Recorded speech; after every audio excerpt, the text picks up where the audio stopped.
How many of us have been in, or are currently in, a career where we feel stuck and we can't quit because we need the money? Or we don't apply ourselves to our full potential because we don't think we'll find anything that pays as much as what we have? And since when has our self worth been tied to a lousy piece of green paper anyway? Again, there are those who are the exception to the rule and don't mind being exploited, taxed. But the thing with capitalism is no matter how good you have it, there are so many who are suffering in order to make the system operate. There are sweatshops, child slavery, women being trafficked, human beings sifting through dumpsters just so they can eat, nets that are placed around buildings where workers have to be there 7 days a week, 16 hours a day, and the nets are there so they don't jump off and commit suicide. Ultimately, there will always exist those with privilege and position, while a vast host will struggle to survive. Many people will just focus on their own lives and try and satisfy themselves, and those with the means to help the needy are merely putting band-aids on a gushing mortal wound by trying to stop the blood loss with charities and foundations.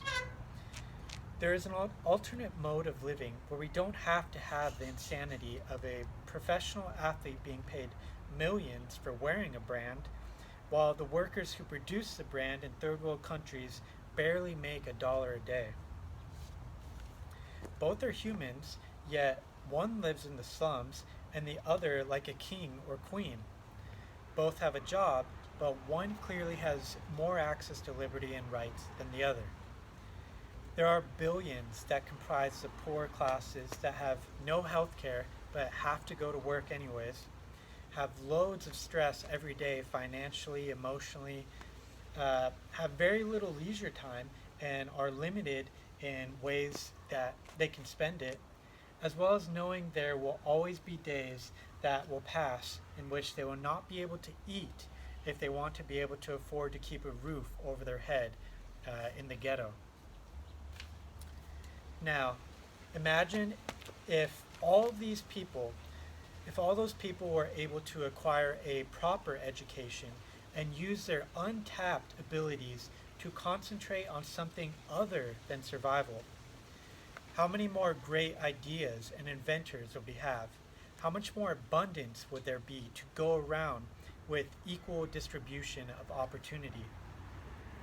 Instead, fairness is overlooked, so that undiscovered and stifled geniuses will not have a chance to leave an impactful mark on history. No, if you happen to be born in a bad neighborhood or to parents who lack the drive to provide for their offspring because they are constantly beaten back by the matrix, then aspiring to be something more is just unpractical. In this way, brilliant minds live lives of obscurity, with few willing to fight for them and give them a voice of their own. In summation, by going on with your daily life, you are doing whatever elitist bankers dictate. Each day is more affected by their decisions on the market in stock and bond values, stimulus packages that cause inflation, prearranged boom and bust cycles towards a gradual slide into the next Great Depression, than any visions that you can have for your own life. No matter how you look at it, money, the creation, inflation, interest, all begin and end with the bank. Whether you start your own business by taking out a loan or pay a mortgage by paying for your brand new home, they make money off of you. Generally, the middle and lower classes just pay the bank every day in multiple forms, while the upper class collects money from all those beneath it, since wealth gets sucked up more easily than it trickles down. To them, citizens equal consumers. of materials and ideas. And they give us the illusion of choice, like the categories of jobs performed within their society, the homes that are all bank owned because you always have to pay property tax, votes that eventually cancel out until there are only two major factions, and it is all to hide the fact that we're all just being used. We're all slaves. I know this can be a bit of a heavier topic, and I go into much more detail in my books. But so what I wanted to do today, no recommended reading, just videos.